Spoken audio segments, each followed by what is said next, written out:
can't confirm nor deny. I cannot neither confirm nor deny. Okay, I think we're good. We're good. Okay, welcome everybody to our Deep Space Nine recap. We will be following the series every week for the next 3.5 years. So buckle in. We do it every week. So that's assuming we get to it every week, no matter what. I mean, we are in the middle of a pandemic and we're in podcast mode, but I think it's going to continue because this show is awesome.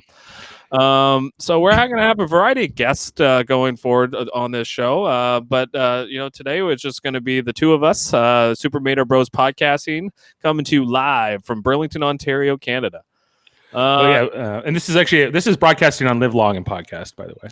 But, oh yeah, well that's true. Live Long and Podcast. Yeah, I mean, but it's still under the umbrella. It's a subsidiary of Super Mater Brothers, but it's a subsidiary. Okay, yeah, fair enough. So Live Long and Podcast.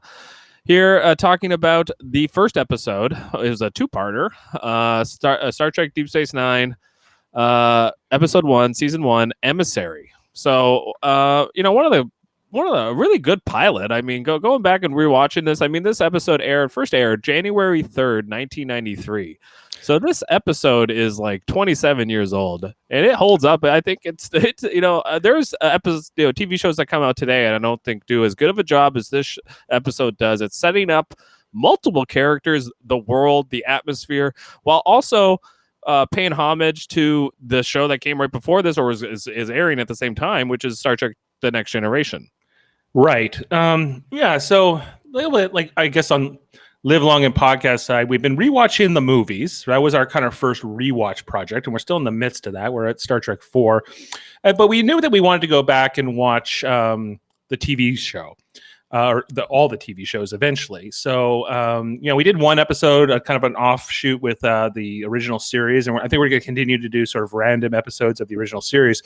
But I guess when it was coming down to why or what we were going to do on the TV side of things, like as a flagship project, I think we came to Deep Space Nine because Deep Space Nine is probably our favorite Star Trek. I think Jeff, you said it's your favorite Star Trek, and I think it still is my favorite series of all of them. Although The Next Generation does definitely hold a special place in my heart. And I remember when this debuted in 1993. I was 10 years old, or not quite. I was 9, about to turn 10, and this was in the height of the popularity of Star Trek: The Next Generation. And they're definitely leveraging that right off the bat in this episode. It starts off with this crawl. You get like this background on like that the Borg had attacked Earth 2 or 3 years before this episode aired in like the Star Trek timeline as well. So and the best of both worlds, like that cliffhanger from The Next Generation where Picard is assimilated and then leads this attack on Earth. That was really what made The Next Generation. People kind of think The Next Generation is one of the most popular series, and it was. But the first 2, even 3 seasons were really rocky with that show. It was not well received at the beginning. And then Best of Both Worlds was like kind of this episode that kind of pushed it over. And Star Trek was popular again. 1993 is the beginning of like this golden age. And they go with this really bold move, which is putting another Star Trek series on the air while The Next Generation is still on. And I say, so they're like, okay, we'll take a character from The Next Generation that nobody will maybe miss, which is O'Brien. They'll stick him in here. And a couple years later, they'll stick Worf in here too. But he doesn't get here until season 4. But you get this whole new crew, and it's going to be on a space station. It's going to be completely different. It was a bold move, and it almost backfired on them because Deep Space Nine, very much like The Next Generation, was not well received in its first few years.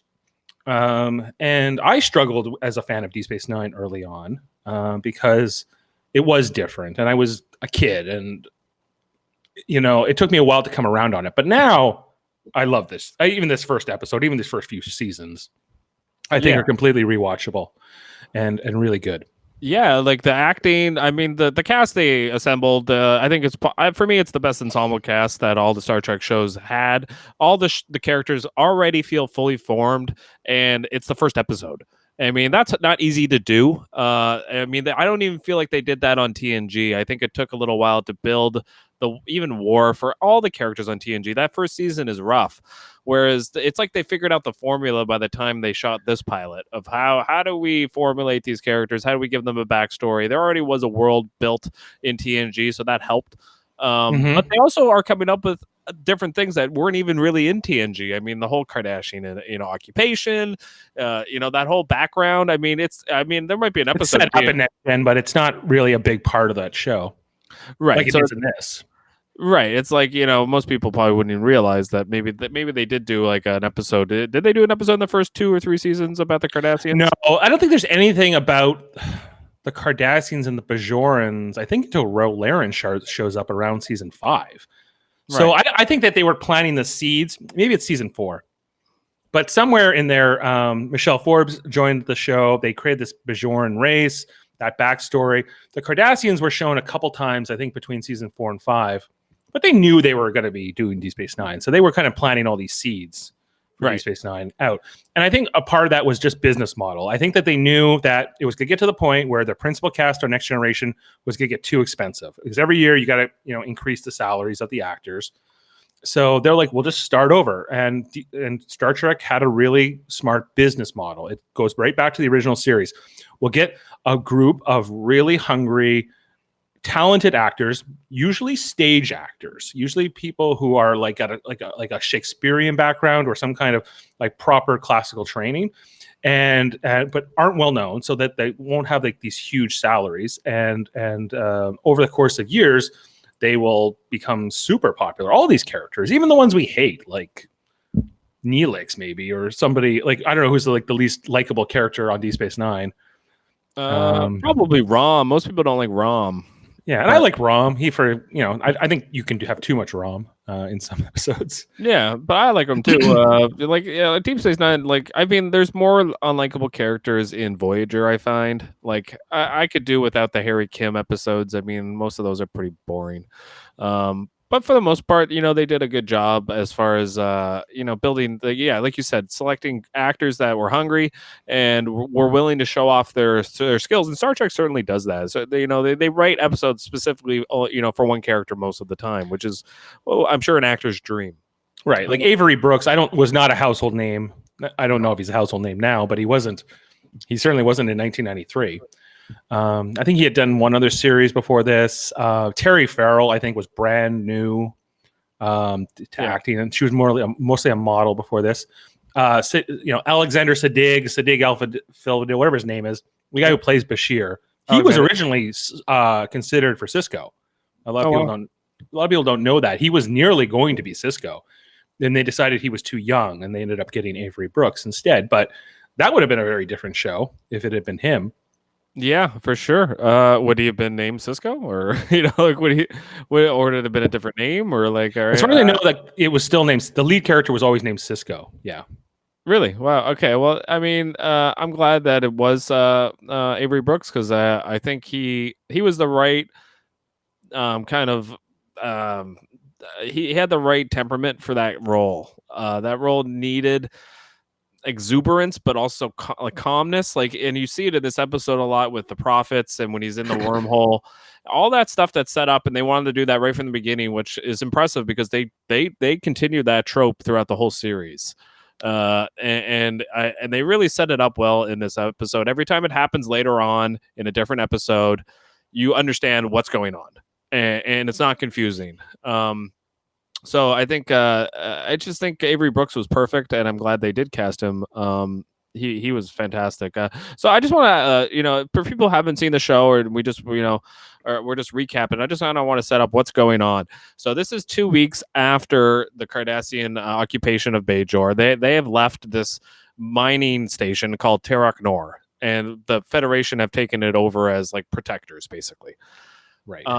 So it's the year 2369. So what happened was they were invited by the provisional Bajoran government to take care of this station. The Starfleet steps in to oversee the rebuilding and day-to-day operations. DS9 soon became a center of travel and commerce thanks to finding this wormhole. So that's basically how they set up the show right from the beginning, right? Right. Yes. It's just so for people who maybe like, all right, what's going on? Why is this station not look like Starfleet? Why does what is going on in this show? Like why is it called Deep Space Nine? Why isn't it called Terra Nor? Like why do they call it Terra Nor sometimes? All these things are important just for the background, the world building of the show. And they all done very, very well right from the beginning. Right, because I think even the name Deep Space Nine is meant to infer that it is a remote outpost of the Federation. They're not in the Federation. They're kind of out on the outskirts. They're on the frontier, if you will. Right. It's not that friendly. But they talk about it. It was really set up as like a Western, right? Like that Avery Brooks is like the sheriff who comes to town to try to bring order. The Kira is sort of like the native character, princess, whatever, who's going to sort of be the one who knows what's going on and is going to be more in touch with the local issues. Odo's like the lawman. Yeah, absolutely. Right. There's a bunch of those things, right? And like these like more like goodies, like the Federation types coming in. And that was even like the choice to make them have that different uniform look than the Next Generation, to give them like sort of this overall jumpsuit. I guess it's meant to be like more like fatigues like you would wear in the military versus like the duty uniform that they would wear on the Next Generation, which is a bit more formal. Right. Yeah, that's true. Yeah, like, and I know you're not a fan of the Bajoran uniforms, but they never bothered me that much. But do you want to kind of give your grievances on them? They're awful, and they like the only one that's any good of the Bajoran uniforms. It gets better later. Like Kira's uniform improves as they get to the later seasons, and so does Odo. Once Odo gets like that collar added on to his, it looks a lot better. But just like the design of their uniforms, I never liked them. They wear their comm badge on the right instead of the left, I guess, just to make them different. And that was the other thing. As a 10-year-old, the 9-year-old Dave Mater was like, it was hard for me at that age to wrap my head around this idea of like this kind of integrated crew, that some people were Starfleet and some people were Bajoran militia and other people were just civilians who aren't in it at all. And that took a lot of getting used to. Now, I got more used to it as we went on. As Voyager came along, and Voyager had a bit of that, and so did Enterprise.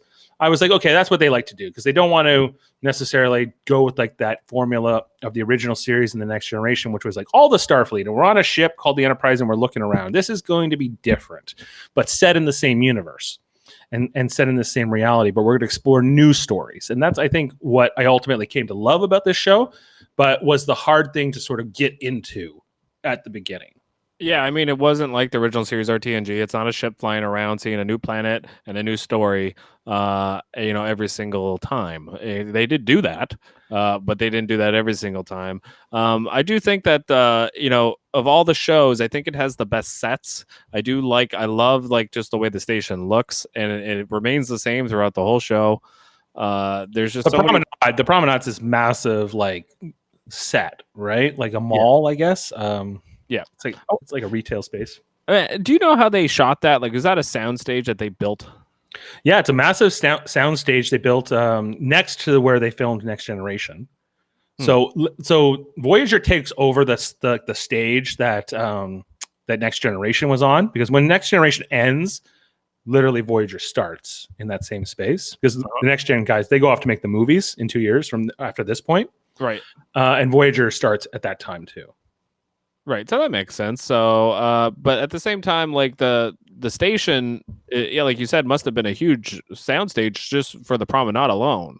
Oh, it was massive, and it was a lot of investment. So they had to build ops, which is another big set. Yep. Ops in the commander's Quark's office. Bar. They would. The Quark's Bar is connected to the promenade. It's all part of the same set. Right. Right. Oda's office, the infirmary, they're all there, and then. The other big set, I guess, is just like the corridors, like sort of quarters, and kind of you don't see a ton of that in the show, but these are the main places that we're going to be. And I guess the other set would be like the runabouts, and later on they get the Defiant. But in these first couple of years, yeah, there's a lot. It's big and yet small. It always felt big yet small to me. Right. Yeah, for sure. Yeah, like the whole episode though, like it starts off, like you said, with we get to see Sisko's wife Jessica. She gets killed in Wolf 359, and that kind of starts the whole thing with Cisco when he first comes to the station, and he meets Kira. That's Kira's like yelling at another Bajoran guy, but I don't even remember what they were yelling about. But and then he meets with Picard. There's that whole feel like the tension is there between him and Picard. He straight up tells him like, I was at Wolf 359, and then like he's like, yeah, so about those Cardassians, like he completely ignores them. Right. Well, I don't know. Picard doesn't know what to say, right? Like, and I think it's interesting that they make this part of Sisko's backstory. So Sisko. I think we have, the show is very much about Benjamin Sisko, as we all know. He's the captain. He starts off as a commander, later becomes a captain. And this interesting backstory that he was at Wolf 359. He lost his wife. That connects us to the Next Generation and this very famous incident at Wolf 359. But it's not part of the show. Like Sisko versus the Borg or Sisko versus Picard is basically abandoned after this pilot. Like it's never touched on again. That's not a part of this show. That's not what this is about, which I thought was a bit of a missed opportunity, at least. I'm kind of glad they didn't do that though, Dave, because Voyager is so much about the Borg, and I know they didn't know that yet, but I'm kind of glad that Deep Space Nine is more about the Bajorans and the Cardassians than anything else. Like I'm glad that it stays there, because this episode is called Emissary. It is about the wormhole, the prophets. At the end of the episode, Sisko says to Picard, I know I requested like transfer, but don't put that in. Like I'm staying here. Like this is my home. I'm glad that becomes the whole purpose of the show. And I think it serves the show better than to do some like I wish they had done one Borg episode. I'm not gonna lie, but they should have did it in the Gamma Quadrant. They had that ability, very easily to have done it in the Gamma Quadrant, but they never seem to want to do that. But even the guy who drags Sisko out, that Boldian officer from on the Saratoga that drags him out, we never see him again either. No, wait, I got that clip. I just want to play that one clip. We just can't leave her here. Where's that? We will never get out of this if we don't pull it together. Oh, that's not it. That's not it. Sisko. We just can't. Why can't I find it? I gotta hotkey this. Because I have so many great Sisko quotes. Because I was just like, Sisko has got it going on. Just can't leave her here. Here we go. Damn it! We just can't leave her here. Acting, man. There you go. He says. Yeah, but and they talked to like Avery Brooks, right, about what attracted him to this role, and he said it largely was because it was portraying an African American father and son sort of making it on their own, and the fact that Avery Brooks is black, Sisko's black, was a big deal in 1993. It was huge. Like I think he got death threats over it. It was, and so did Kate Mulgrew a few years later as the first woman captain. These were kind of like, that was kind of like the hype around it too. And the fact that Kira was the first female first officer, all of these things were sort of like newsworthy, items, like when they were profiling the show early on. I mean, that makes sense. Just the fact like Kirk, Spock, Bones, McCoy, the only woman on the original series is Uhura. That's it. In the next gen, I mean, they got Troy and Crusher. That's it for the women. Michael Dorn is black guy, but like he's playing Worf, so it's an alien, so it almost doesn't count, because there's white guys that play Klingons, even in this series, Deep Space Nine. Martok's a white guy in real life. And that guy who plays Martok is in this episode. He's the Vulcan captain on that bridge with Sisko. Right. You can tell from the voice. It's J.G. Hertzler. He's got that deep voice. Yes. He's got I can't even do him, but Which is also an amazing. As I was watching this pilot again, I was like, wow, most of this cast really stuck with it for 7 years. Like even the people who were bit players, like they were all there. Yeah, absolutely. This series is only missing a few regulars in this pilot. I mean, there's really let's count the people who are missing. Like Garrick is missing. Rom, Worf. No, Rom's in it. Rom's in it. I think he's in it. Yeah. I know. I don't know if I remember seeing him. And is Nog in it? I don't think Nog's in it. No, Nog's the one he's trying to get out of jail. Yeah, Nog is in it. That's right. Yes. And it's the same guy playing Nog all the way through. Yeah, yes, he looks very young though in this episode for sure.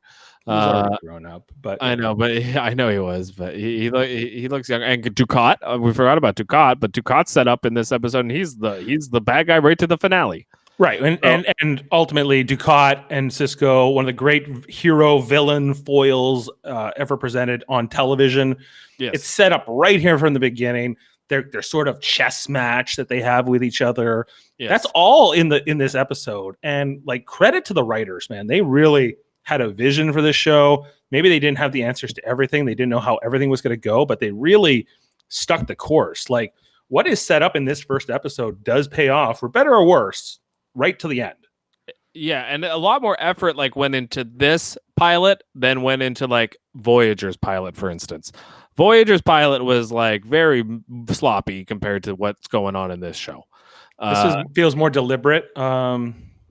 The whole spiritual, like the tie-in with the prophets.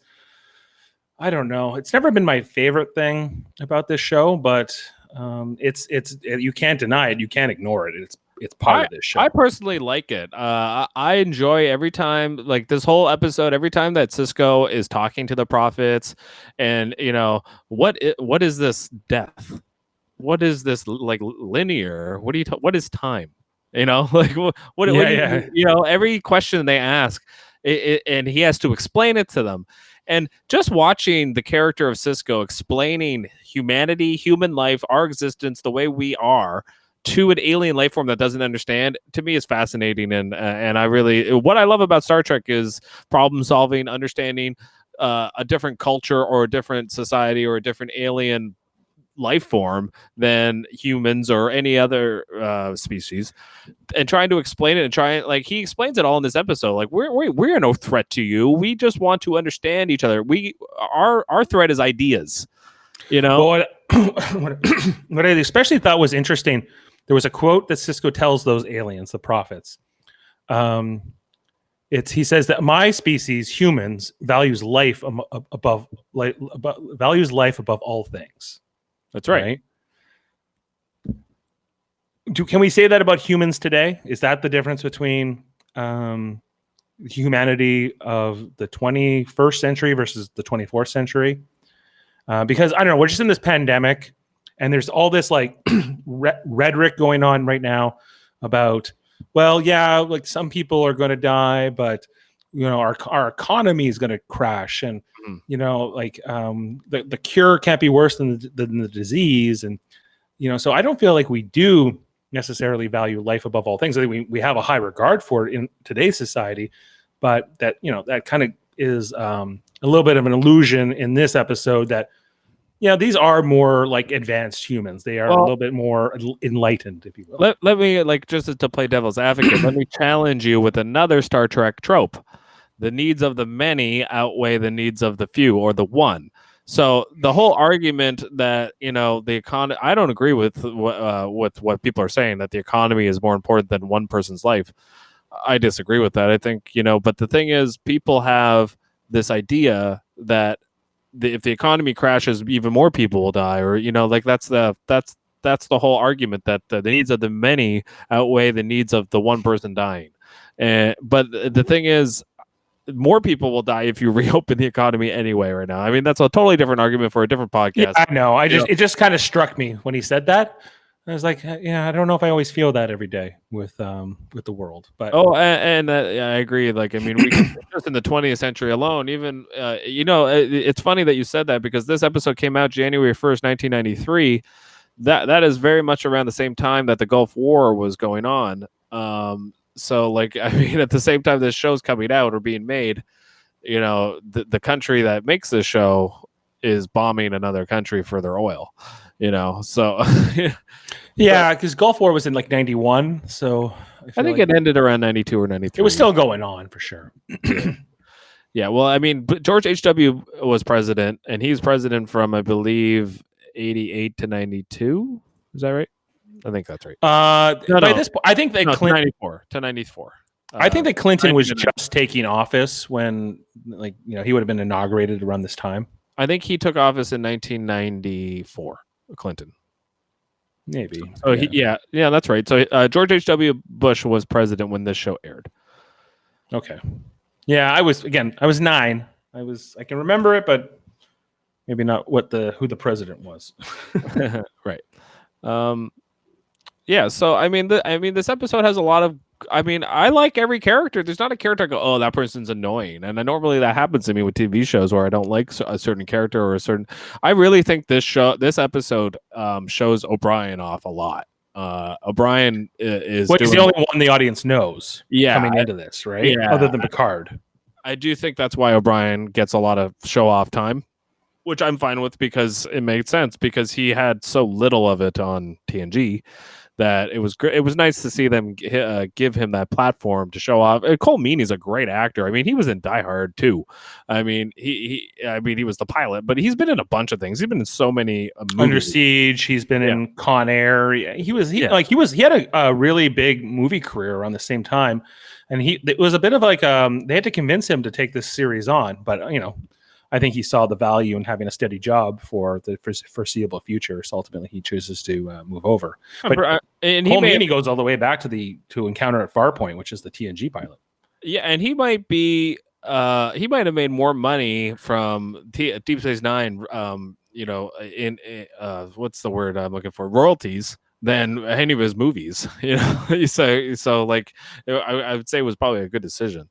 Cole Meany as O'Brien, they do give him a lot to do in this episode. There's a nice real send off with him and Picard, right? Because he goes up to the bridge at one point, and he's gonna like, oh, I'm not gonna bother him, right? Yes. But then Cisco meets him in the Picard meets him in the transporter room, and it's like, Mr. O'Brien, you're my buddy. We made ships in a bottle. Yeah, he's like, I called down here and I asked for you, and I'm not even thinking of it. He says something like that to him, and he's like, "This is your favorite transporter room, right?" He's like, "That's right, transporter room 3." I was just like, he's like, "It's just a transporter room, sir." He's like, "No, it's not. It's your transporter room," or something like that. This is your favorite transporter room, transporter room 3. Yeah, exactly. Yeah. Jane said, "You don't find Jake Sisko to be annoying? Is he not one of the annoying characters?" He's annoying when he's a young kid. I agree. Yeah. In this episode, he's a little bit annoying. I do enjoy him when he's a little older and he's the journalist. And there's a few episodes where I really like him. But yes, that's a good point, Jane. He can be annoying, especially early on when he's a kid. But he's a kid and he's supposed to be annoying. Kids are annoying. Yeah. Yeah, I don't think this is his most annoying episode. Jake Sisko has plenty of chances to be more annoying after this. Even a couple episodes from this, there's like when Keiko's first setting up the school and Jake has a bit more to do. But it always was amazing to me that Jake Sisko was a main principal character on this cast. He was a full-time cast member when people like Andrew Robinson as Garrick were never considered as such. That was probably because of Avery Brooks. That would be my guess. Yeah. Like you said earlier, that Jake's like he wanted that because he wanted that character to be a part of Cisco and not they didn't want to get him to get rid of him. Probably it's probably why they could have written Cyril Lofton off the show. They could have sent him to writing school or something. At some point. They could have sent him back with his grandpa, and then every now and then brought him back. They didn't do that though, and I think that probably was because of Avery Brooks. That would be my guess. But there are episodes I really enjoy him. So, but yes, he's annoying in this episode specifically when he's like, "Dad, there's nowhere good to sleep." Yeah, I want some orange juice. Yeah, he doesn't. Yeah, he is a little annoying. Dad. I agree with you, Jane. But I mean, that is a small blemish on a hell of a good pilot here. And I think they're doing that on purpose. They're showing they're showing you that they did that, especially in this episode, on purpose because they're showing you that maybe Cisco doesn't want to be here. Maybe he wants to leave. Maybe he's like he just lost his wife. I mean, I know it's 3 years ago, but he's dealing with the whole idea of being a Starfleet commander and also a father by himself without his wife, without his son's mother. So I do think that whole struggle is they're setting that up too, and they want that, So. And it's still the only Star Trek captain they've given a child, at least like as part of their series, right. And it was a bold choice. Like, did it pay off? Maybe not as much as as I would have liked. But But at the same time, I never thought Jake Sisko got in the way of the show too much. I think they try to give him more to do like later on. And I think your mileage may vary on a lot of that stuff. But in this, like, it's fine. He doesn't bother me. He's good in certain episodes. The Sarah Clofton, like he's good in that, the Far Away from the Stars episode or whatever it's called. He's good at that. Really good in that episode. He's a good actor. He's good in The Reckoning. Like just Jake Sisko being like the dark side of the prophets. Fighting the Kira side. Like he's good in like that episode where Nog and him go with the USS Valiant, which we will get Jaemeel on to talk about that episode when that one comes up. It's gonna be in a couple of years. That'll be a couple of years from now. Mm-hmm. But the whole episode for me, really, like we haven't talked about it yet, but like it really comes down to the station, where it is at the beginning of the episode and where it ends up. So basically Dax, and we haven't even talked about Dax, but Dax, so they do show us the whole like what Dax is, the Trill, the whole setting up of the symbiote. They show us this in this episode. It's quick, but it's good, and it explains like Curzon and everything that's kind of going on with that. They'll get more into it later. They have a whole episode in this season called Dax, so we will get to that one. It's episode 8. So we will get to that, and we'll talk about more about that when we get there. But moving forward, so Dax and Sisko get on a runabout, and they go. Where are they going again? Like, what's exactly? Why did they get on that runabout? Because they discover the wormhole by accident, right? Yeah, well, sort of. They kind of know what they're looking for, but I don't know. Like, okay, who found the Celestial Temple? Can we talk about that part? Because the name of this episode is Emissary, and the whole thing is about how Sisko's the emissary of the prophets. He's the savior of Bajor because he found the Celestial Temple, which is the wormhole. But didn't Dax find the Celestial Temple? Okay, but what? Okay, I have a question about what happens once they go into the wormhole. They go on the other side. Okay, then they get back into the wormhole, and then for some reason they get out of the runabout somehow. Which they never show again. They land on like a planet that is like fake. Dax sees like a beautiful green garden. Sisko sees this like mountainous cliff storm area. Yeah, and neither of them see the same thing. Right. And I just don't understand. Like they never show it as like a place they get out of a ship ever again. And at least I remember at the end of that, yeah, because I guess they go through the wormhole and they kind of figure it out. Oh, this is a stable wormhole. Okay, cool. Let's go back through. And as they're going back through, I guess the prophets stop them and create this like little world for them to interact. Right. And for some reason, they choose to talk to Sisko, and they kind of dropkick Dax out. Yeah, they beam her out. They beam her. They beam her out, or they vanish her out somehow because they only want to talk to Sisko. I don't know why. Well, I guess I know why, because it's set up later on that Sisko was sort of like. It's not set up before. There's no Bajoran guy that says to Sisko that you're going to be the emissary before. Oh, well, yeah, Kaiopaka does say that. So there you go. Like, that's why, Kaiopaka says you are the emissary. So she kind of knows, because the prophets are not linear, right? They're not magic. They are a species that lives outside of the normal space-time continuum. They say it here, past, present, future. They're all the same thing to them. They don't see it. So prophecy, calling them prophets, is kind of, an embellishment. Well, no, it's not accurate. That's the only word that Bajorans or humans can come up with to understand the fact that they are all knowing. They're basically gods. That's what they are, right? They're a very different kind of an alien than us. They're an omniscient kind of a god. They're in the same way like Q's a god. Yes. They're very, very similar to a Q. Mm-hmm. Yes. Which is, I'm glad that they did that in Star Trek. That Q wasn't the only super powerful alien life form. Well, I think that they're a type of alien that's supposed to make you sort of like think outside of what we're used to, like the corporeal form, the humanoid form, all that.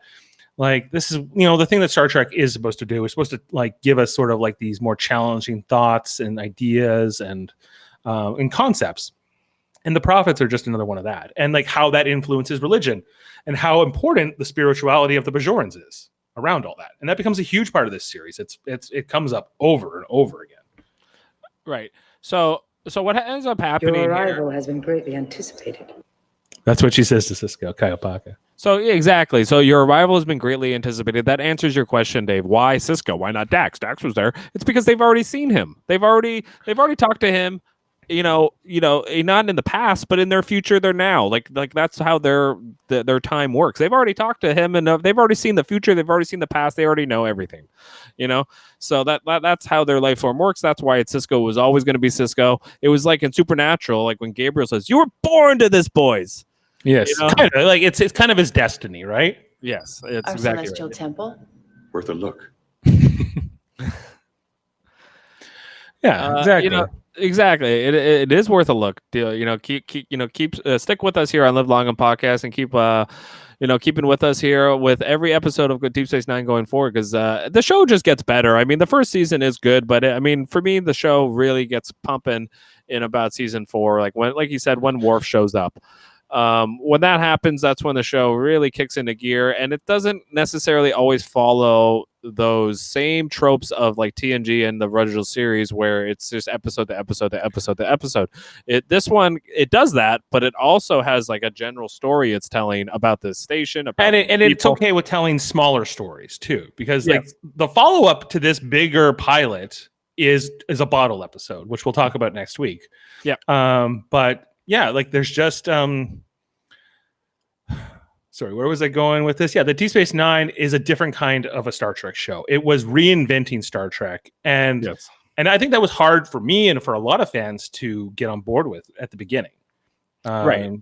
And it was bold. It was a bold choice for them to do that, and they knew some people were probably going to be like, "This ain't my Star Trek.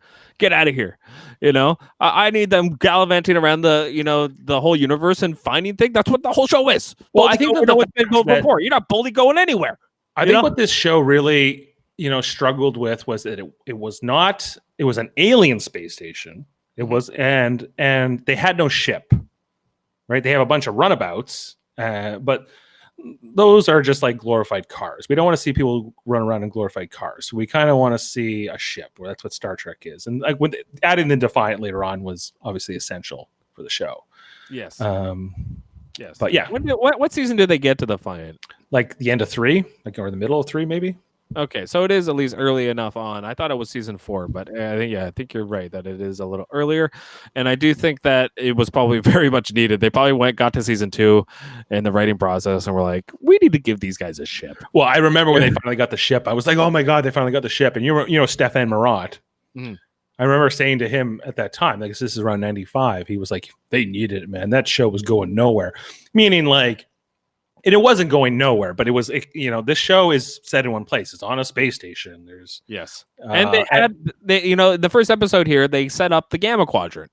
You need to go figure out what's going on in the Gamma Quadrant. Right. And so the Gamma Quadrant allows them to fulfill this promise of where no one has gone before, because this is an unexplored part of the galaxy. So they get their cake and eat it too a little bit here. They're able to have their space station and have this completely different version of Star Trek, yet still have this exploration aspect to it.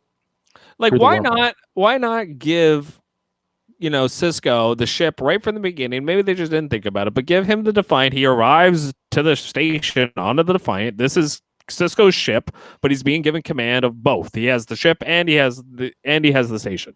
Yeah, that would have been better in retrospect. And especially at the beginning, the station, as you see, like there's a standoff in this episode between like Kira and the Cardassian warships over the wormhole. And the station, when they first take it over, is not a formidable thing. But by the time, season 4 comes around, the space station is a force. It's loaded for bear. And so when they first take it over, it's supposed to, like, you're supposed to feel this desperate feel. It's frontier medicine, as Bashir says. It's just this place where, it's barely holding it together, and these people are broken, and a lot of these characters are broken. Cisco, most notably. Well, yeah, and I mean, O'Brien also mentions that the station is like this confusing thing that doesn't make any sense, and this is a trope that goes on throughout the whole series with O'Brien. He's like, "What the hell? They don't even have like blah blah blah blah blah." I don't even know what he says. He says some jargon. Well, he's like, computer, we need to do this, and he's like, not recommended. He's like, I don't care what your opinion is. Just He's like, that's not recommended. I don't care. This thing, and he's like, the station's going to break apart into a million pieces if this doesn't happen. And he's like, just do this, do that, and then they figure it out. And the one lady's like, good work, Chief, good work. It's like it's got little echoes of like in Star Trek 4, which we're going to be talking about on Saturday. That Scotty had to take over that Klingon ship for that whole movie. He's like, I don't know how to work this Klingon ship. So like O'Brien has a little bit of that with this Cardassian space station that won't cooperate with him. Yeah, and it is a fun thing for O'Brien. Like I get why they did this because it is fun. It's funny. O'Brien gets to show off how good of an engineer he is, and it's good. And he's a very different kind of an engineer. And actually, O'Brien is one of the very first enlisted crew members to be given any kind of like as a main character, right? Because all of them have always been officers. Yeah, he's not an officer, right? No, he's not an officer. How can he be the chief? Well, chief is an enlisted rank, right? Right. So, but B'Elanna Torres, she's like a commander. She's a chief engineer, but but a chief is like a naval rank, like that's given to. It's like being a like a sergeant. Okay. So he's not an officer. He's a petty officer. He's a chief petty officer. Chief petty officer, and that's what they call him a lot of the times, right? So that makes sense. Okay, so should we talk about going back to Cisco and the whole thing with Cisco and his wife? Because this takes up a lot of this episode, and we probably should address it because it's important to the character. It's important to his background. Well, I think it's also important to notice that this is the only episode that we get authentic Jennifer Sisko. Okay. Right. This actress who plays Jennifer Sisko, whose name I don't know, I usually know most of them, but they bring this actress back later on as her mirror universe counterpart. Sometimes she plays like one of the prophets or something like that, but but this is the only time we get to see who the real Jennifer Sisko was in this pilot. Right. And it's not a lot. We see her death. We see her in the park when they're talking about having a kid. Mm-hmm. That we see those are the two ones that stand out. That's it. And that's all we kind of know about their relationship. And I kind of asked Jane last night as we were watching it, do we as they're walking on that beach, do we feel like they have chemistry as a couple? And we kind of felt like no. They tried. They really did try to give it their all. But I don't know if it's probably why they didn't show a lot of flashbacks of Cisco and her. Like you said, they kept it to the alien thing. She is good at playing the alien, And then when they brought her back as this other Jennifer Sisko, the mirror universe Jennifer Sisko, she was good at that. I don't think she's a bad actress at all. I just don't know if her and Avery Brooks really worked together. But it didn't really matter. It's not really important. Not like in the way that him and Cassidy Yates later on do. Like Cassidy Yates seems like she's made for Benjamin Sisko. They cast Penny. I don't know her name's Penny, the one who plays Cassidy Yates.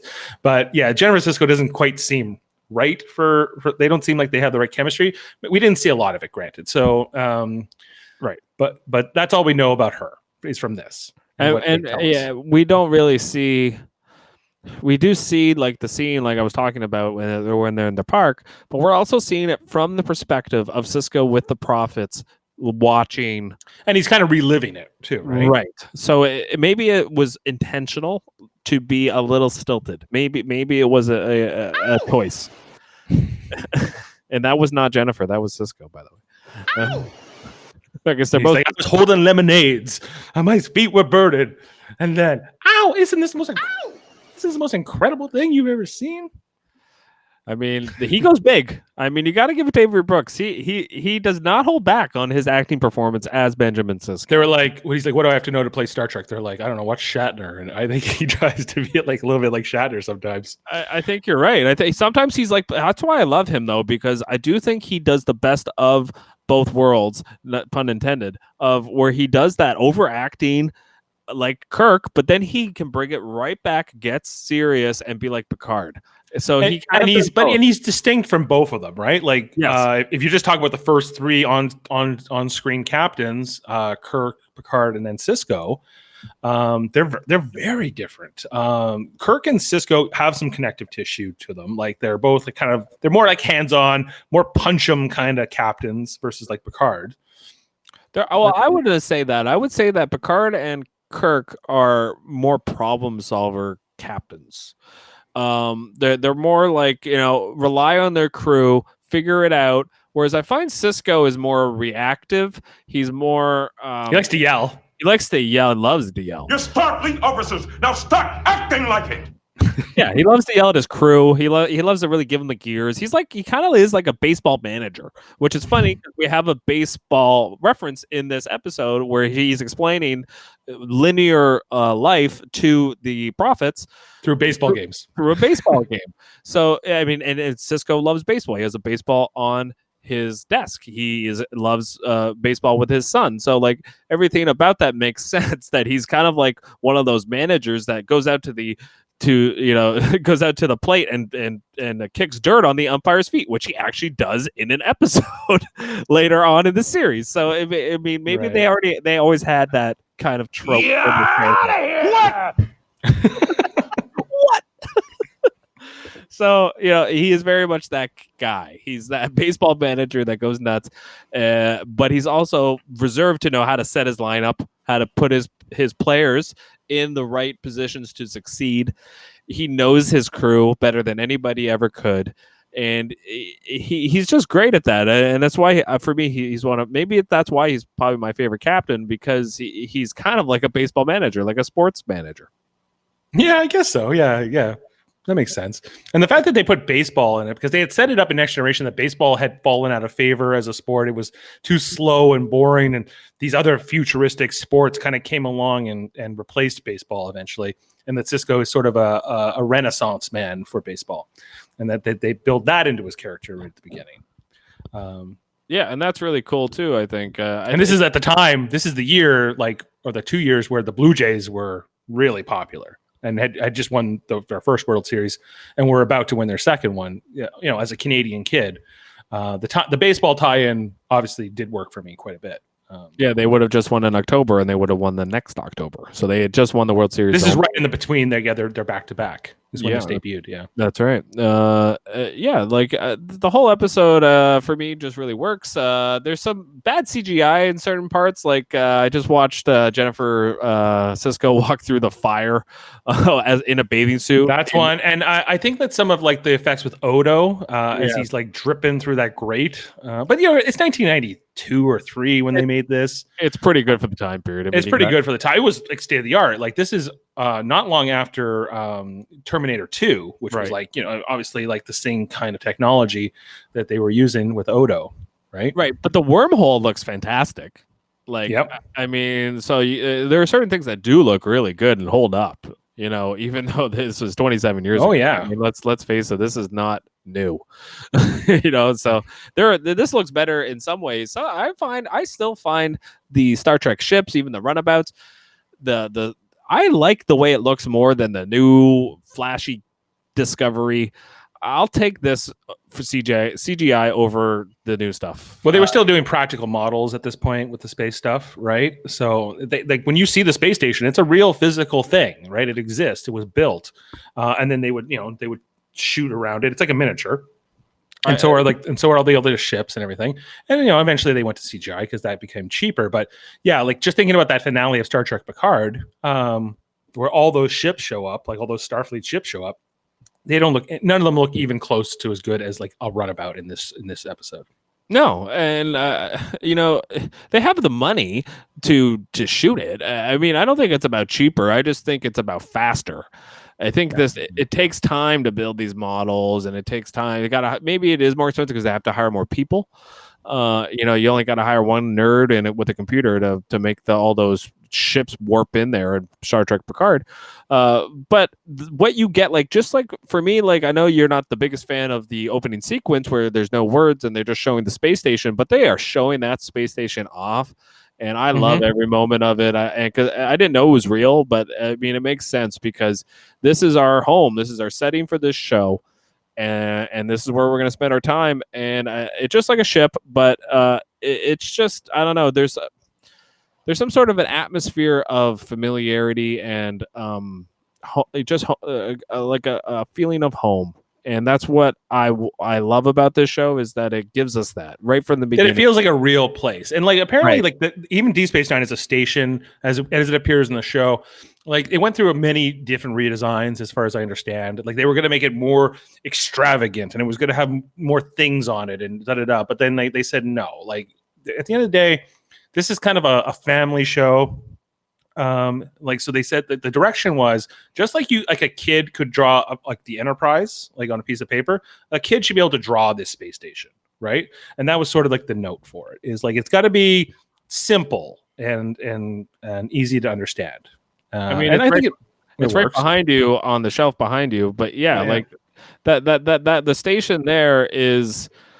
I mean, it looks alien, but it also like it looks practical. Like all of the ships, like we see it in this episode, the Enterprise is docked right at the top, right at one of the top 3 docking. I'm having too much fun with this. And so like the whole show, just so much work was put into just even this first episode, that I think that the writers and it should be commended for just setting up a great show. We want to talk a bit about Odo, because Odo's in this episode. Like I find he's one of the characters that, yes, they set him up that he doesn't know where he came from. I just find like they don't really explain his Bajoran roots enough, I feel like, in this episode. They do more in the next episode, because the next episode I watched like the 2 that come right after this. So the first one is about Odo. It's about and where we kind of set up who he is, and that he's not that he used to work for the Cardassians, and then he came to work for the Bajorans.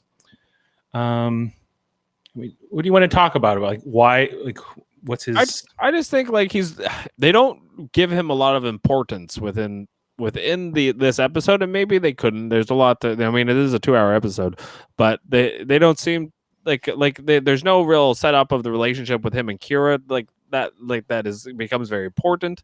So I don't know, like I just there's like I don't really notice a lot of the Quark in him kind of banter that is real staple of this show later on. That's more the next episode. You'll see. Okay. You'll see. They do set it up early on. I think you'll be I think that the whole Cisco or Quark and Odo thing. Yeah, it's not. There's not a ton of it in this episode. It's there's a lot to do, right? Like there's only an hour and. Yes, like an hour and 40 minutes, right, or whatever it works out to be. Yeah. So Odo was supposed to be or he is, I guess, the different character, right? He gets second billing in these credits. Rene Auberjonois, who we lost just in the last 6 months. I think he passed away. Right. Terrific actor, obviously. I think he was maybe the most well-known actor before this. I think he had done some other shows. I think he was on MASH. He was in Star Trek. He was also in Star Trek 5. 6. No, Star Trek 6. Sorry. Yeah, he's briefly in Star Trek 6, but I'm pretty sure he was on MASH in the early 80s. So I think he was one of the actors that was coming in that was sort of people sort of knew who he was. And Odo was supposed to be like the character, just like Spock is in the original series, Data is in the Next Generation. And I guess it's 7 of 9 in the Doctor. Both of them kind of have that role on Voyager. Yeah. That was what Odo was supposed to be. I don't think Odo ever really worked in the same way as those guys did. They made him a shapeshifter. They made him so alien so that he would have to I don't even understand why humans want to eat food. I don't understand why humans sleep or are confined to this one shape all the time. And obviously his character and his race become what the whole show's about, mostly. Like the war comes from his people, ultimately.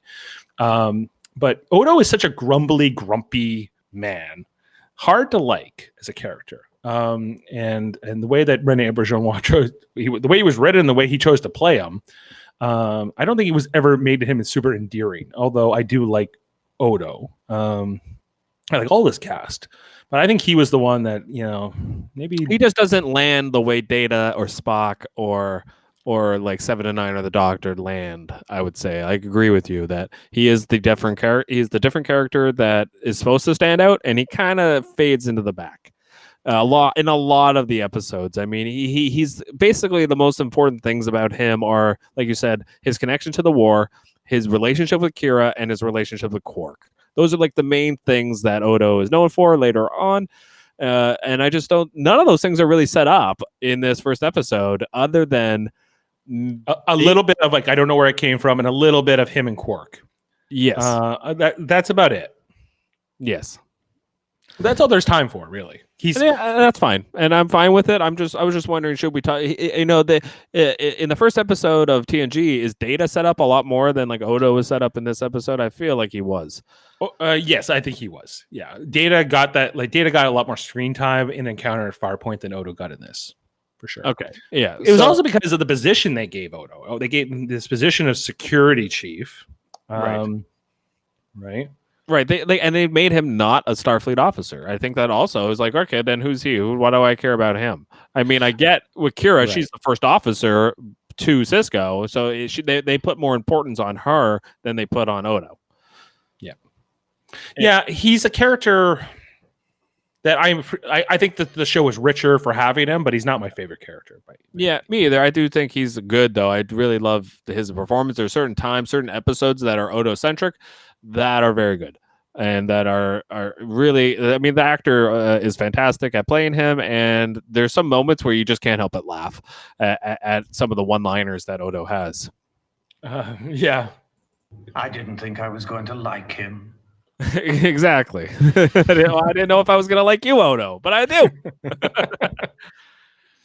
Yeah, because do you know what Odo's first line is? Who the hell are you? Who the hell are you, Odo? I mean, you don't even know. Right. And why doesn't he know who he is? Because he was just found. I don't know. It's kind of a weak story, a little bit like that. He was sent, like him and 99 other changeling infants were sent out to explore, I guess, and then report back to their people. Right. Okay. Seems strange for the Dominion to do this, but okay. And it's also strange for them to not know who they are if they're going to report back all this. Yeah, you think that those memories would be sort of like unlocked at least or something, but I don't know. I just think that was a plot hole they had to kind of bring back later on. Yeah, I agree. Okay, let's get to the whole Mexican standoff that we get here with the Cardassians and Kira. Yes. Once they moved the station, which was a very cool scene. I really enjoyed that scene where O'Brien moves the station and all the problem solving that went on. But after that, they encounter Dukat. And Ducat's like, we know you're headed for the wormhole. And Ducat's like, what wormhole? What are you talking about? And then he goes into the wormhole, and the station is sitting there. And then, what is it like? Is it only one Cardassian ship at first, and then a bunch more show up later? But I think there's at least 3. Yeah, there's about 3. And there it said we're going to blow you to Kingdom Come, right? Unless you give us the wormhole and let us take over the station. Well, first Kira explains to him, to the other Cardassian, not Ducat, that. Look, like Ducat, we didn't blow up Ducat. Like, look, he went into this wormhole. We believe this wormhole to be man-made. That's why you can't detect it. And he goes, "You expect me to believe that?" And he's got a point. Yeah, he's got no reason to trust her, and vice versa. Right. So he's like, "I'm going to are the bad guys of this show, off and on." Right. So. That's right. So he's like, "I'm going to blow you up. If you don't, you got 1 hour to surrender, basically, because like she's like, I need some time. She's like, you got an hour. So basically, Kira comes up with a plan to mask the station as if it has multiple photon torpedoes and phaser banks, and that they've reloaded. What they do later in the series is exactly that. Yeah, I think that all that stuff gives Kira a real chance to shine, kind of show that she's tough. She can face down the barrel of a gun, but she's more than just this terrorist freedom fighter, right? Because that is her story. That is like that she was. Before 2 weeks before this, she was just a rebel fighting, a like a terrorist. Effectively, was what she was classified as, and 2 weeks later, here she is, the major in command of a space station, like she, in a uniform, and she handles it very well, like maybe too well in some ways, but yeah, everyone kind of comes together. The crew in this pilot, this ragtag space station crew, they come together faster than you would expect them to. But yeah, I guess they all trust each other, and there's all like already a familiarity, even though they've just met each other. Yeah, it lands, but it's also kind of strange, you know. Right. Like there's some people who already knew each other, like Dukat and Kira already know each other. Right. Quark and Odo already know each other. Obviously, Odo and Kira know each. So there's a whole bunch of people here that have these connections. Dax and Cisco have a connection. Right. And later on, when Worf gets there, him and O'Brien have a connection. But Bashir doesn't seem to have a connection to anybody. Bashir's like, well, yeah, and ultimately Bashir, they ended up putting him with O'Brien, and they become best buds. And, and early on, Bashir is just chasing Jadzia around the station, trying to. That's date right. her. Yeah, that's right. And then Cisco has a good line. He's like, "Does he know what you used to look like?" Something like that. Like, Right. would he still? We be should going talk about Dax too, but we saw her. We saw the whole scene there with Dax, with the whole Trill symbiote transition. That she's a two-species entity, basically, right? That they put A joined species, yeah. joined species, where they put basically, they put a slug in you, and then when you die, they transfer that slug to another person. That's and all those memories and personality get transferred, but it also merged with the new person. Yes, right? So you're both people at once.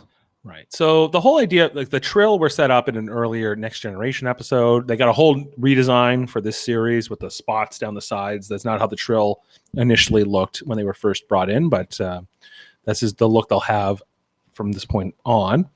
It's kind of like got shades of Doctor Who to it, because the doctor of that series of Doctor Who, he keeps regenerating and getting new forms and new personalities and experiences.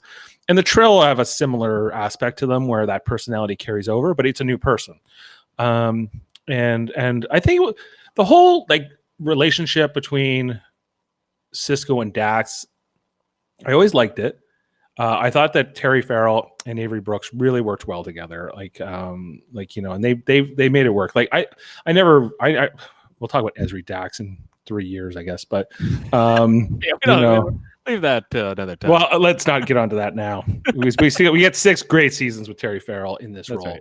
So, although it's fine, because that's set up from the beginning, that's what the Trill are. So I'm kind of glad they did do Ezri Dax, but that's a conversation for another time. Yeah. But I'm glad they did it, because the whole time, if they had never done it, it would have been like, well, what was the point of that, right? So I'm glad they did. But yeah, anything else on Dax, or are we kind of good on that?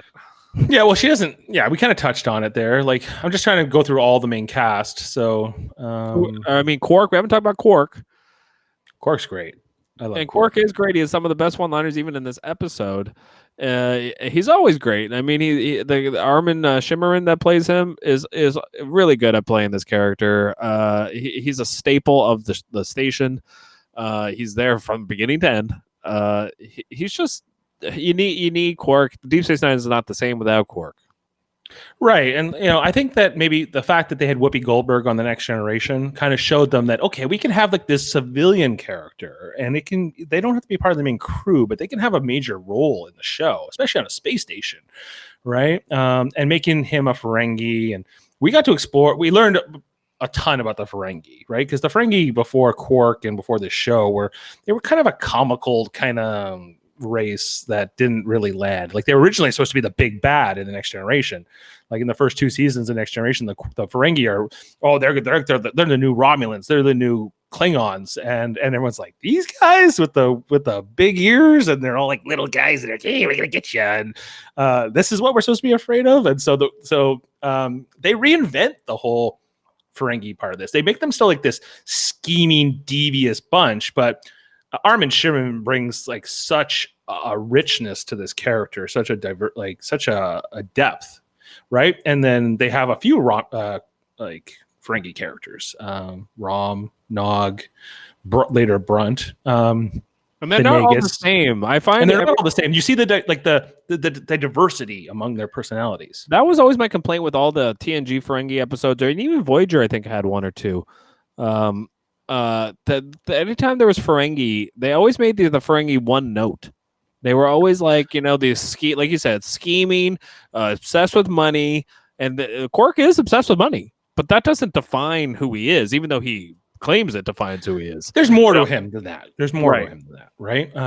He cares about certain people, like he does, and he shows it through his actions quite a bit throughout the series, and we'll get to that when it happens. But he's true to who he is as well. That's true. Yeah, he doesn't deviate from the fact that he is greedy, that he does care about money, but he won't always choose money over his friends. Yeah, just most times. Most of them. If he can get both, he'll do it. Yes, absolutely. But the whole rules of acquisition that he always brings up, and they really work with the dialogue, and it probably made it fun to write his character. Right. And Armin Shimmerman was one of the original Ferengi. Like if whatever episode it is in the first season of Next Gen, like Armin Shimmerman is one of those 3 Ferengis that we first meet. He's not playing the same. He's not playing Quark. He's playing some other Ferengi. Right.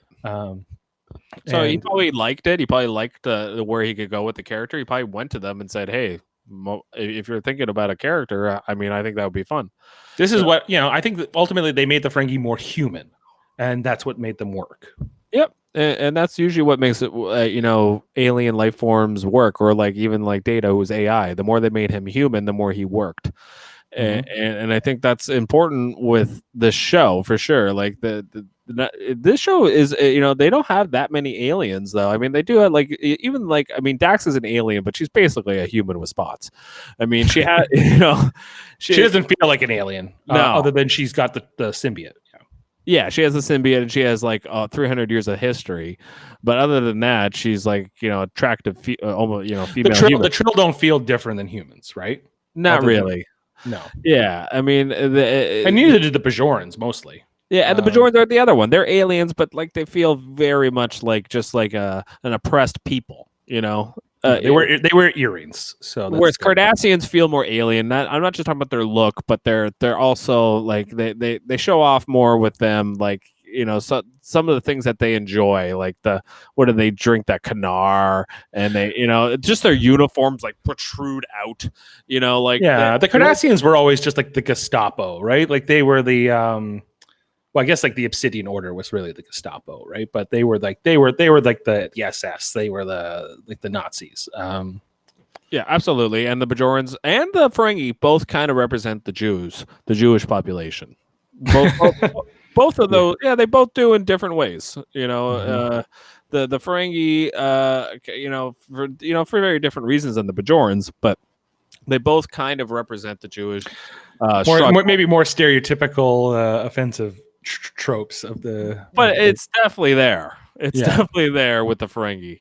You're right. The Bajorans are more like the oppressed, what they went through, what the Jewish population went through in the Holocaust, and also maybe if you go back to more biblical, like in the time of Moses, when the Jews were subjected by the Egyptians. That's what it felt like to me, because it was like this long 50-year occupation, where not to downplay the Holocaust, but the Holocaust was a mass extermination carried out in a short amount of time.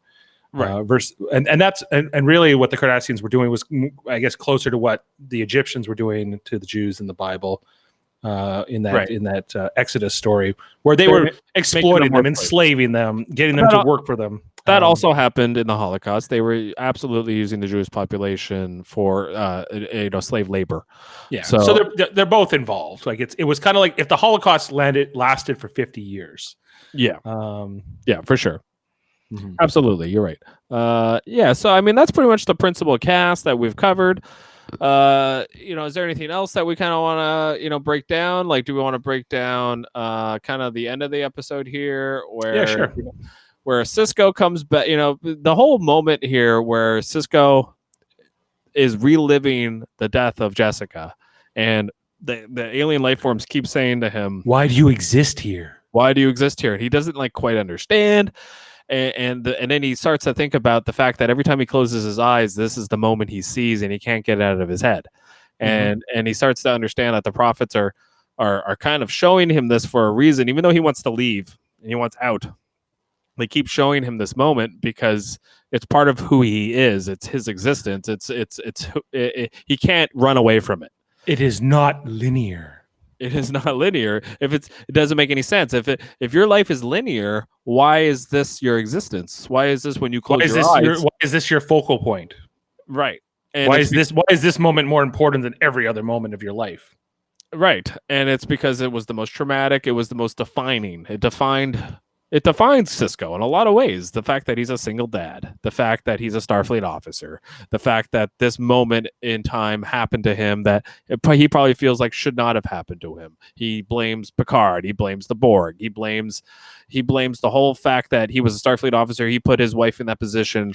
Yeah, but part of the flashback we see here with the prophets, the one where they're having the picnic, right? Yes. Cisco and Jennifer. He says to her, like, you know, if we were to get married and start a family, you have to, like, I'm a Starfleet officer and you would have to come live on a ship. And she says yes. Like, she knew the risks of being married and living on board a starship with a Starfleet officer. But yes, she did. But that doesn't mean he's not gonna have to deal with the guilt. Oh, for sure. Yeah, you know, like the guilt is definitely there within his character. I'm just saying that Jennifer Cisco wasn't a victim. No, I'm not. I never said that she was. All I said was that it defines who Cisco is. I'm sure he lives with the guilt of putting her in that situation, and putting Jake in that situation, and that happens very much throughout the rest of the show. That Jake is in situations where he almost dies a lot going forward. Yeah. So that is a constant fear that's in Cisco that again defines who he is. Yeah, for sure. And again, very set up right here in the first episode. And then, then we kind of get the moment where, Cisco comes back through the wormhole. Dukat tells the guys to stand down. This is the moment I wanted to talk about. Why does Dukat does this? Because they don't want to attack the Federation, right? But they were just about to attack the Federation anyway, because they thought Dukat was dead.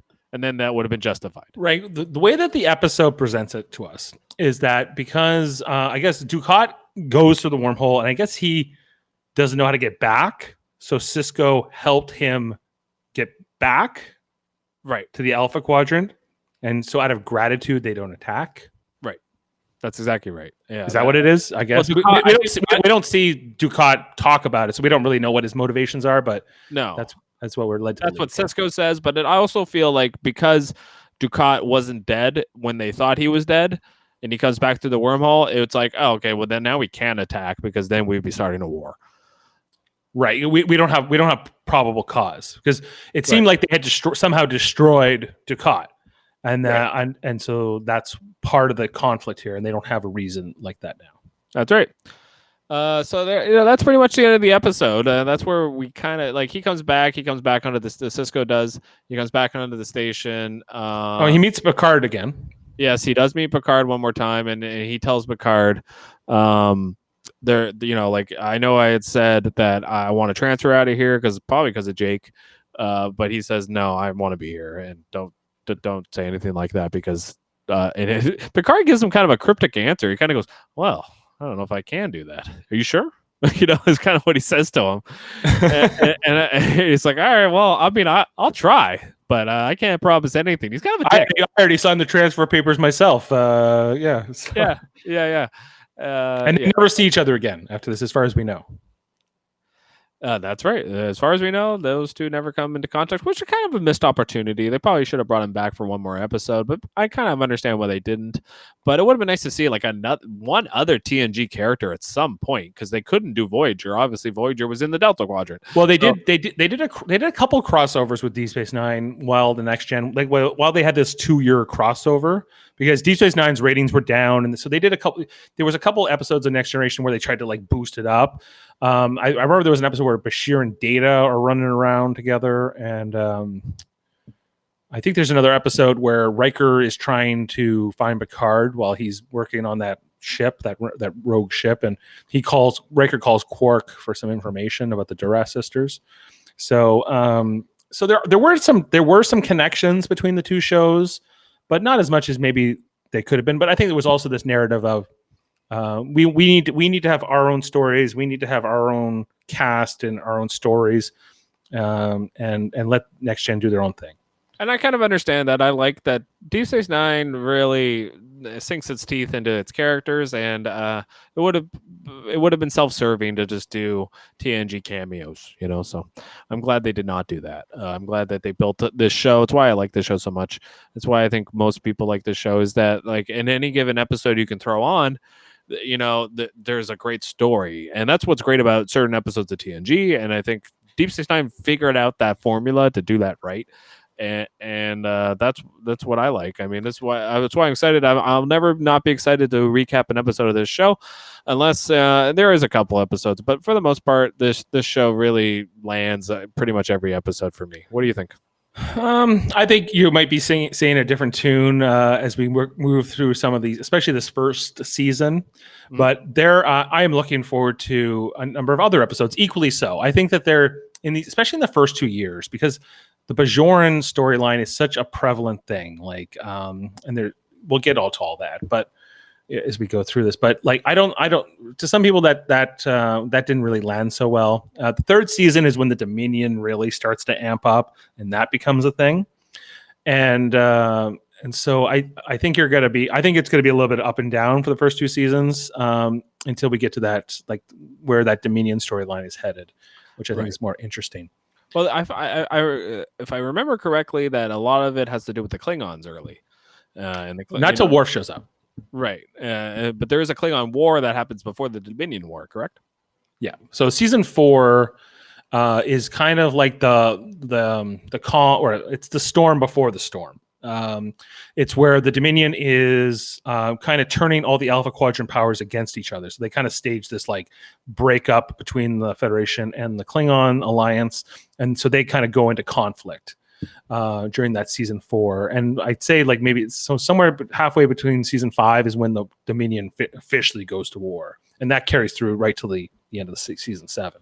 Yeah, and I mean the Dominion stuff is really, really good, and there was enough stuff there that they could do like 2 or 3 seasons with just that, because some of the villains that they came up with in that show, within that part of the show, were Wei Yun, and like what's the female Odo's name? That's I don't think she has a name, does she? She doesn't have a name. She's just called the female changeling.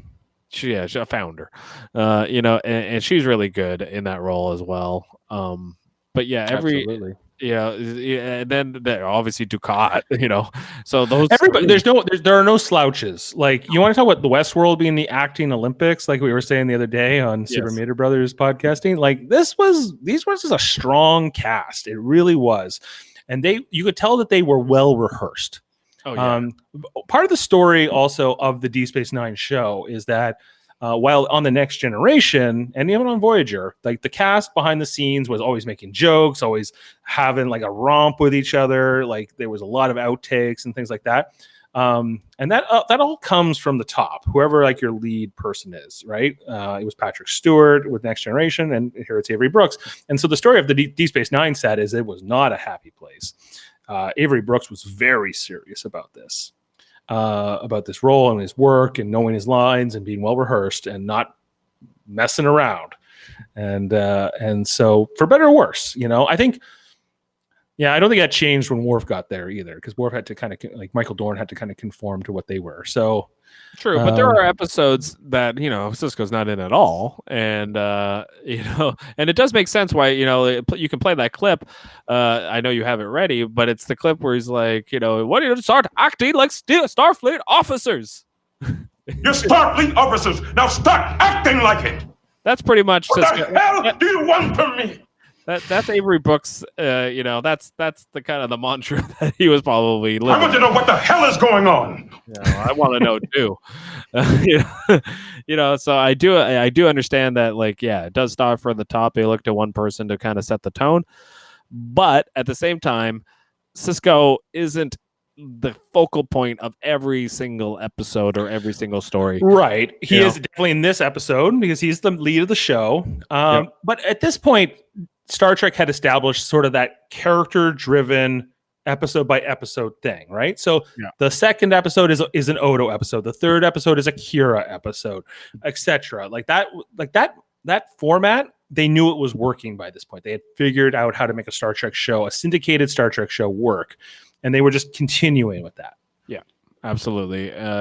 Yes. And the thing is, like, part of what makes Avery Brooks great is the fact that he is so serious.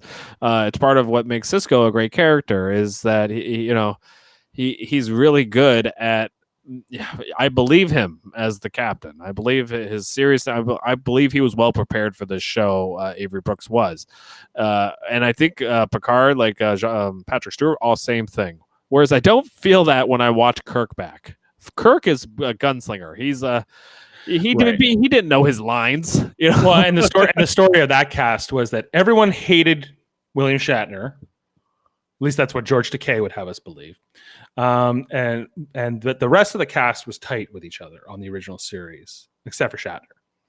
I don't know. Like, obviously Shatner and Nimoy were good friends. But yeah, like that Shatner was kind of like, I'm the big star and the rest of you are peons. That's the way George Takei always talks about it.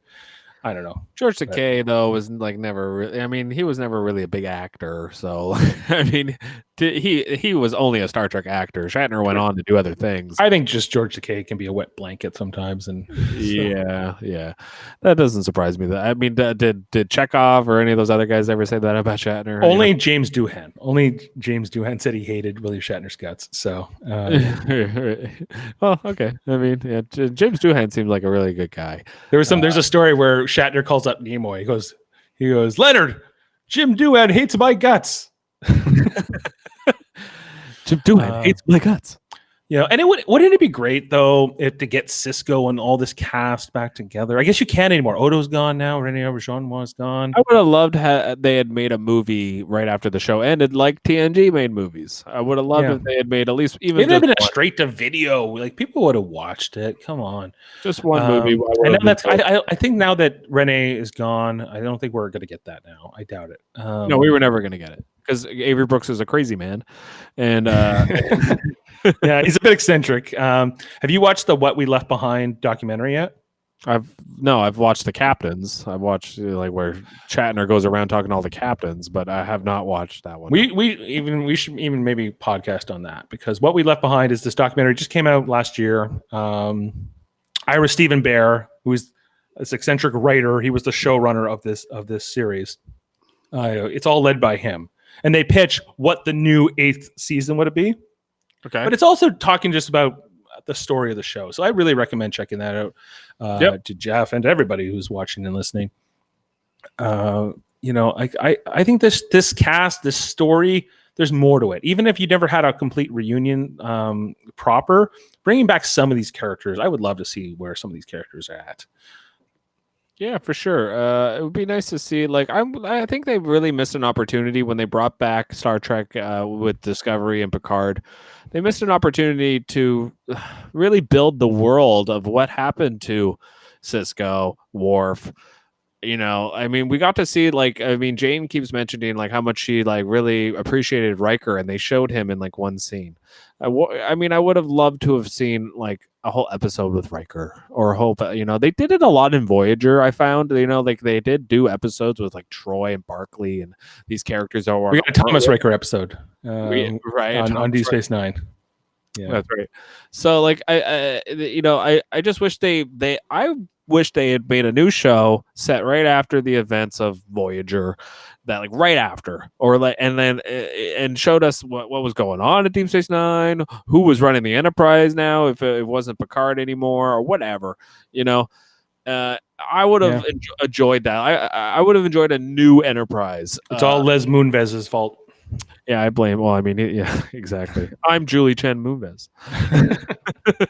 Yeah, I should put that on my soundboard. Yeah. Okay. Well, we got to get to Survivor. Yep. We're doing that next over on Super Mater Brothers podcasting. That will be coming up in just over an hour. So we're going to be headed over there. But that's been Emissary, the first and second episode of season 1, and first and second episode of the series all time.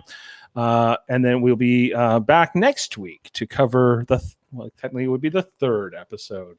I watched it, but I'm trying to remember what the Past Prologue. Is that what it's called? Yeah, it's called Past Prologue. Past Prologue. Yeah, and you're right. Like I said, it's all about Odo. He gets kind of framed for murder. So, but it's kind of like telling us who he is, and we're starting to get a sense of it. And it takes place, I think, roughly about a month after this episode ends. Actually, you're wrong. Episode 3 is Major Kira's loyalties are questioned when she helps an old friend, now a suspected terrorist. That comes before. Okay, so it's the Kira one, then it's the Odo one. Okay. Yeah. So we'll dive into Kira next episode, which makes sense. She's the first officer. Yeah, because we don't get a ton of here, and I think just from as terrorism as a topic and what it means to be a terrorist, and what and how you want to look at the character of Kira and Shakar and other people like her, and the more extreme versions, like how we look through that lens, because this was done pre 9/11, so the whole terrorism conversation was very different. It'd be hard to imagine a character like Kira now presented this way, but maybe so. Yeah, well, she's a good guy, so they were able to get away with it. She was a oppressed person that, so that was kind of the mental gymnastics they got around with her character. I'm looking forward to that. Yeah, like kind of like talk about the morality of her and whether or not she can consider her good or not. So, yep. All right. So yeah, we'll sign off for tonight. Thanks for joining us here on Live Long and Podcast, and we'll see you next week to discuss past Prologue. Thanks. Bye. You're out of here! What?